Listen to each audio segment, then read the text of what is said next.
Right. Welcome to the Explainer. I am absolutely thrilled to have you with me today. We're about to embark on a rather brilliant macro journey into the chemistry of the world around us. We're going to look at the very materials that literally build our modern society, break them down to their atomic secrets, and discover the elemental alchemy that governs the whole shebang.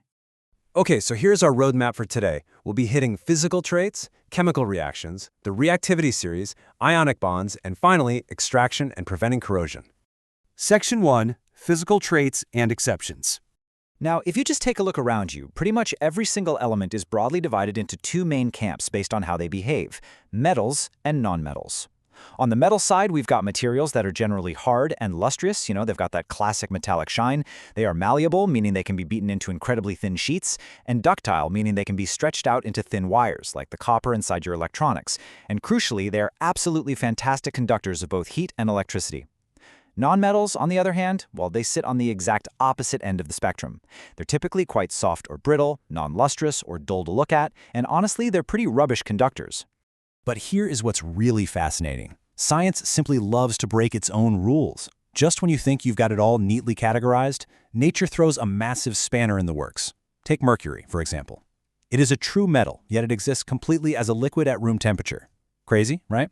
Then you have iodine, a nonmetal that somehow possesses a metallic shine. And what about carbon? In the form of a diamond, a nonmetal, it's the hardest natural substance known to humanity.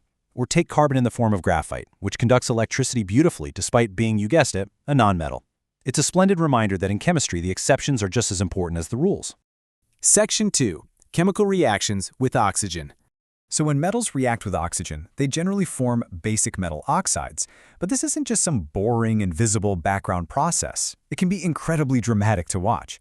If you take a strip of magnesium ribbon and literally burn it in the air, it reacts with oxygen by emitting this dazzling, blindingly bright white flame, eventually leaving behind a stark white ash. That ash is magnesium oxide. It is a perfect, highly visual example of how insanely reactive these solid elements can be when just exposed to the air we breathe.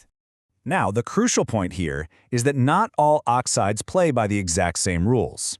Enter amphoteric oxides.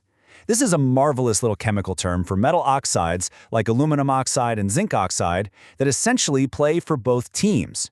They can react with both acids and bases. And regardless of which one they react with, the chemical output is exactly the same. They produce salt and water.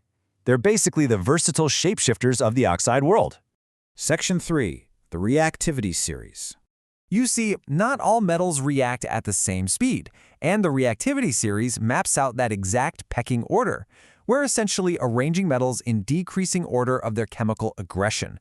Right at the very top, you have potassium and sodium. These elements are violently reactive. If you drop them in cold water, they are so aggressive they will literally catch fire. Moving down the list, elements like calcium and magnesium react much more gently. Keep going down, past iron and lead, and you eventually reach the bottom with elements like silver and gold.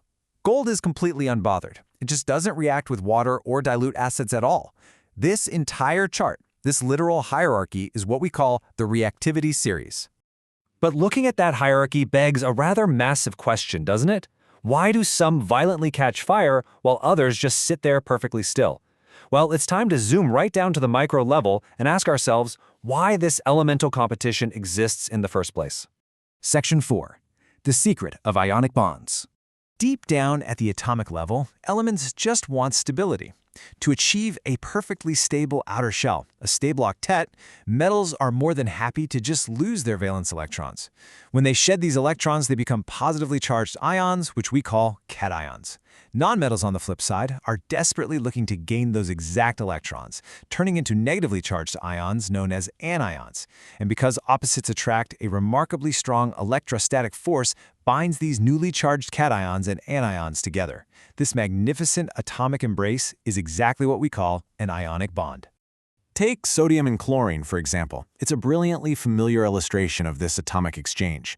A violently reactive metal, sodium, willingly donates its one valence electron to chlorine, a highly reactive nonmetal. By trading that single electron, they form sodium chloride. This beautiful atomic dance completely neutralizes their individual volatility and creates, well, the everyday table salt you put on your French fries. It's a true testament to how elegant nature's atomic accounting really is.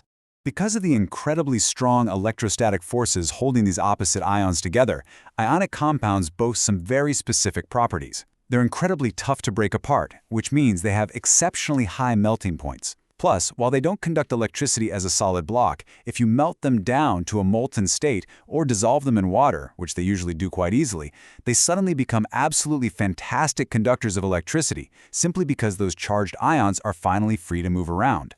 Section 5. Extraction and preventing corrosion. Zooming back out to the macro level, we see that metals don't just sit in the ground waiting for us to pick them up. They exist in nature locked up as minerals and ores. The way we extract pure metals from these ores is entirely dictated by where they sit on that reactivity series we looked at earlier. We basically rely on a three-step playbook. For the highly reactive metals at the top, like sodium or aluminum, we have to use electrolytic reduction. For the medium reactive metals in the middle, like iron or zinc, we use calcination or roasting, followed by carbon reduction. And for those deeply unbothered, low reactive metals at the bottom, like copper or mercury, we can actually just pull them from their ores using simple heating. Let's look a bit closer at those middle-tier metals for a second. When processing them, the method we choose depends entirely on the type of ore we actually dug up.